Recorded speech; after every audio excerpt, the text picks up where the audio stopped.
As you think about cancer research, what ultimately matters is how does this contribute to improving the lives of patients with cancer? We looked at how can Winship be even better positioned to improve patient outcomes, to make sure that we are at the front edge of leading innovations in providing exceptional cancer care to our patients.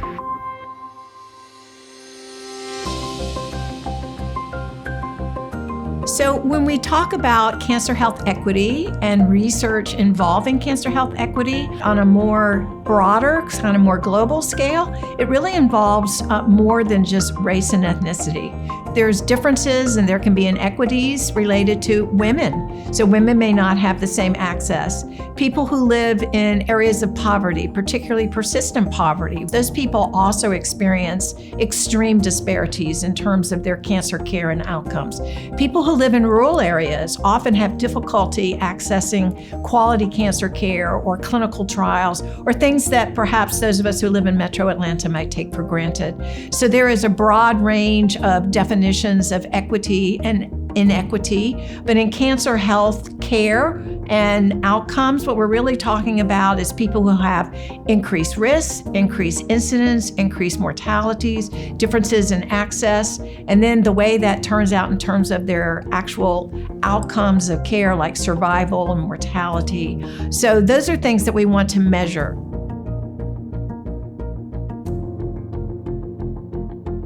I think one thing that often happens when we're talking about equity or disparities is that there's a lot of descriptive studies. So people may compare different populations, different subpopulations, and compare one group to another.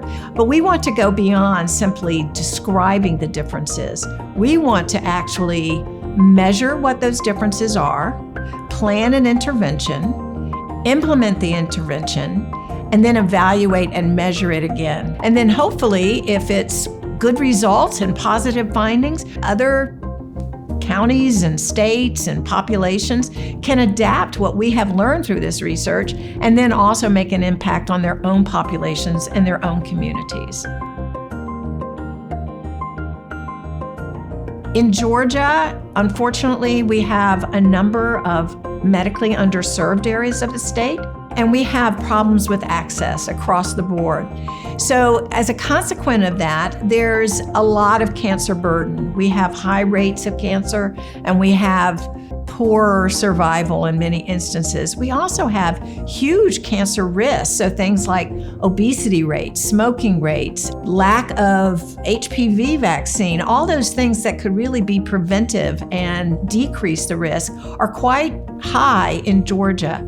So the vision for this center is that we will actually tangibly, and again, going back to our measurement part, be able to say that we have reduced the burden of cancer throughout all of Georgia. It will take a while to actually measure some of those longer term outcomes, but the shorter outcomes such as screening and access to care and participation on clinical trials, we can actually get that on an annual basis.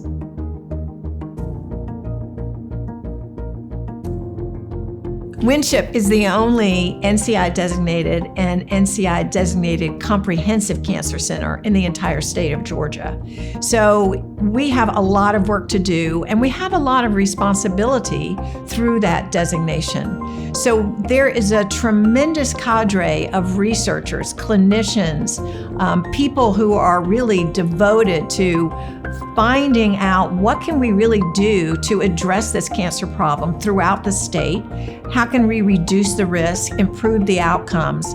And so through the growth of the Winship Cancer Institute, including the growth of its research programs, the outreach that it's been able to do, the number of tremendous partnerships we've been able to build over periods of time, the community engagement that's now in place to do research and participate fully as partners with researchers through Winship. This is a tremendous opportunity. This is a golden opportunity, and I think the time is really right to have a center like this so that we can fully address and make real impact in terms of the disparities and lack of equity in cancer and its health outcomes.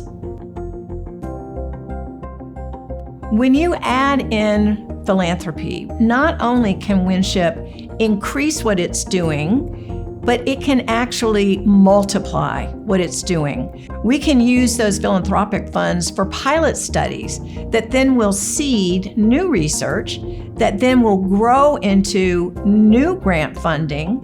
And so the investment will be X, but the outcome, the return on the investment may be 10 times that. The other thing that philanthropy can do is that this is really the key to recruitment. So when you look at other institutions and you see that they have an endowed center, that they have these kinds of philanthropic funds that are coming in through individuals and companies in their catchment area, in their community, this is a real draw. So people are they find that very attractive.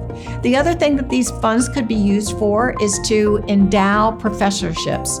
So the opportunities to have additional philanthropy that could help, again, grow the center, it's really unlimited. The possibilities are unlimited.